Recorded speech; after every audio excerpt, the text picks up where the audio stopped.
Hello, everyone. This is Cody Lee of BlackCatBooks.org, author of I, the Dragon, Cruel and Beautiful, Rabbit Hole, King Dia, Lauren Frey, and the upcoming Jaw the Dragon.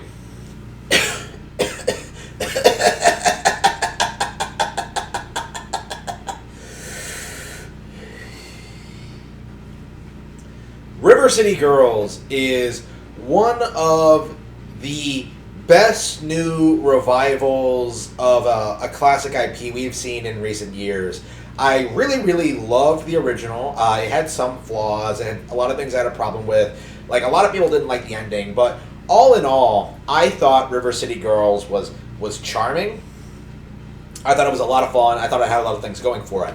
And it did really well. So well, in fact, that we have gotten a prequel, a re-release of an older game, River City Girls Zero, which was a Japanese exclusive Super Famicom title, where the girls were playable alongside their boyfriends. Essentially, it is the spiritual predecessor to River City Girls, which made the girls the protagonists. So, having gone through River City Girls, having beaten every boss and seen every stage, I think this game is better than the actual success, than the Way Forward version. I like the writing better. I like the atmosphere, the setting, the level design, the fighting, the combat. Like, sure, the other version is more modernized, is longer, but if anything, I think that kind of works against this game. This game has a lot of very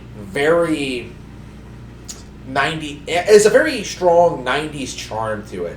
Like, from the concept artwork to the stage design to the general, even the animations of the opening cutscene. It just feels like a playable 90s anime with a playable 90s anime plot with the boys getting thrown into prison for crimes that they did not commit and breaking out and then having to go and prove themselves. And it is a lot of fun. I was surprised at how emotionally invested I was in this story.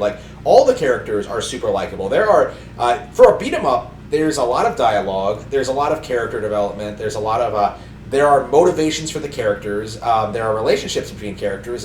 You really get a feeling that a lot of effort and care went into this world. And I liked it a lot. I won't say this is one of my new favorite Super Famicom games or anything like that. I think ActRaiser I think was the last one I really fell in love with, and I played that in 2020. I like that a lot more. That's probably one of my favorite Super Nintendo games now. But this was a stellar new gem for me in the Super Famicom library.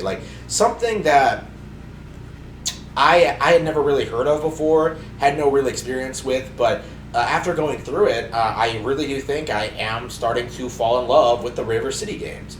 I love their mix of RPG and beat 'em up design. I wish this series had more of a modern presence, but hopefully the success of River City Girls really motivates them to really put out something that's really up to par with other games that are being released today. I'm thinking something more along the lines of Yakuza or something like that. I would really love it. I think River City has it in it to be a really big thing if they really nail that concept. So, as it stands right now, though, River City Girls was great, and River City Girls Zero was a great re-release of an already established game that never saw an overseas release. And what's more, I'm incredibly excited for River City Girls 2.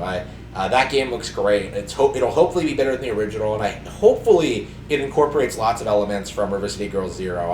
I hope we get a radically improved game from the first one, and I will be eagerly anticipating it.